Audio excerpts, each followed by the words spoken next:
pencuri! Negara teroris! Negara pencurian! Negara boneka! Negara miskin! Yang sebenarnya itu negara yang sebenarnya itu Papua!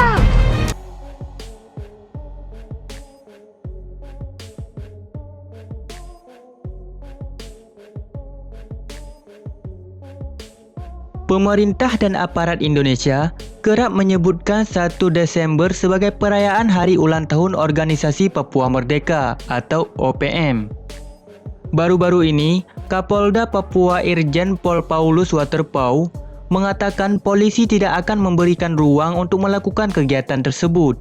Paulus bilang itu diputuskan karena ada ancaman keamanan. Dia tidak menjelaskan spesifik apa ancaman yang dimaksud. Dia juga memastikan sudah menyiapkan berbagai macam cara untuk mengantisipasi itu semua.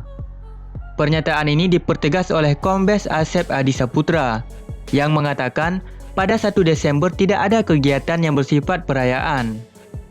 Sementara Brigjen Argo Yuwono mengatakan pada 22 November lalu, jelang 1 Desember, intelijen ditugaskan untuk memetakan kerawanan dari masing-masing daerah.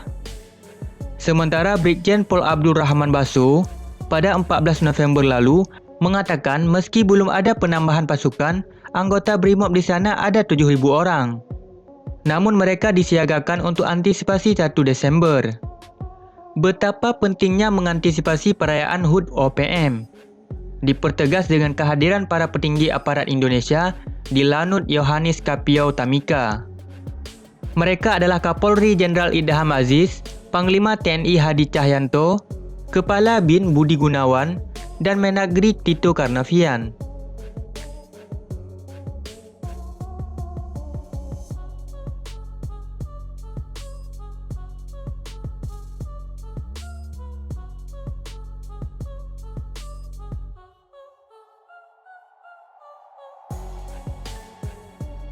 Masalahnya, 1 Desember bukanlah hari ulang tahun OPM. Meski itu memang sangat terkait erat dengan upaya memerdekakan diri Papua dari Indonesia. Pernyataan ini disampaikan juru bicara Tentara Pembebasan Nasional Papua Barat, Organisasi Papua Merdeka, atau TPNPB OPM, Sebi Sambom. 1 Desember itu hari para tokoh Papua, dan pemerintahan Belanda mengumumkan embrio negara. OPM berjuang untuk pengakuan itu, katanya.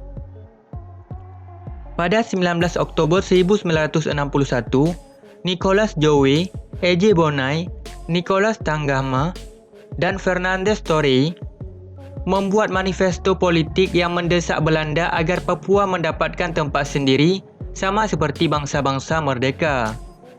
Kemudian, pada 1 Desember 1961, di kantor-kantor HUF Van Platselijk, Bestur, pemerintahan daerah penduduk Papua berkumpul merayakan pengibaran bendera Papua Barat Bintang Kejora untuk kali pertamanya di samping bendera Belanda. Nyanyian religi Hai Tanahku Papua dijadikan lagu nasionalnya. Sebagaimana Indonesia, Papua Barat juga diakui kemerdekaannya oleh kerajaan Belanda. 1 Desember, dengan begitu adalah simbol pengakuan Belanda atas berdirinya negara Papua Barat. Saat itu, Presiden Soekarno marah. Ia tidak membuang-buang waktu dan melancarkan operasi Tikora atau Tiga Komando Rakyat pada 19 Desember 1961. Mayor Jenderal Soeharto ditugaskan sebagai panglima dalam penyerangan ini. Pada 1 Mei 1963, UNTA, sebuah badan PBB, menyerahkan administrasi Papua ke Indonesia. Mereka yang pro kemerdekaan kerap menyebut tanggal ini sebagai tanggal aneksasi Indonesia terhadap Papua Barat. Kedudukan Papua Barat diperkuat lewat penentuan pendapat rakyat atau PPRA pada tahun 1969 yang menggunakan sistem perwakilan juga manipulatif dan intimidatif. Saat itu, para perwakilan dengan suara bulat memilih dan bergabung dengan Indonesia. Sebi Sambom lantas mengatakan tiap 1 Desember, TPNPB OPM akan mengadakan upacara resmi di markas-markas mereka di seluruh daerah komando. Bintang Kejora akan dikebarkan lagi. Itu berlaku di seluruh tanah Papua. Tapi kalau orang Papua di perkotaan, mereka biasanya beribadah juga, seminar, dan diskusi sambil minum teh. Lalu jika sejarahnya demikian, mengapa aparat Indonesia bicara soal HUT OPM?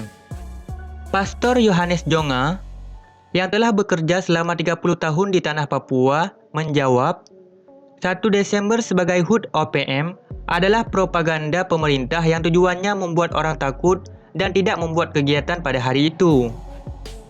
Propaganda-propaganda itu sudah terjadi sekian lama. Kata Presiden Persekutuan Gereja-Gereja Baptis Papua, Sokrates S. Yoman, karena itu dia mengaku tidak heran, isu-isu tidak relevan lagi. Mereka hanya berdiri di isu yang usang, seperti yang dikatakan kepada reporter Tirto. Jawaban lebih sederhana dikatakan peneliti dari Amnesty International Indonesia, Papang Hidayat. Menurutnya, mungkin bahasa 1 Desember sebagai HUT OPM, mereka anggap efektif untuk mendapatkan dukungan masyarakat Indonesia secara luas. Ia juga mengatakan itu bisa jadi justifikasi atas tindakan apapun aparat, termasuk yang represif kepada mereka yang merayakan itu. Dan itulah yang terjadi selama ini.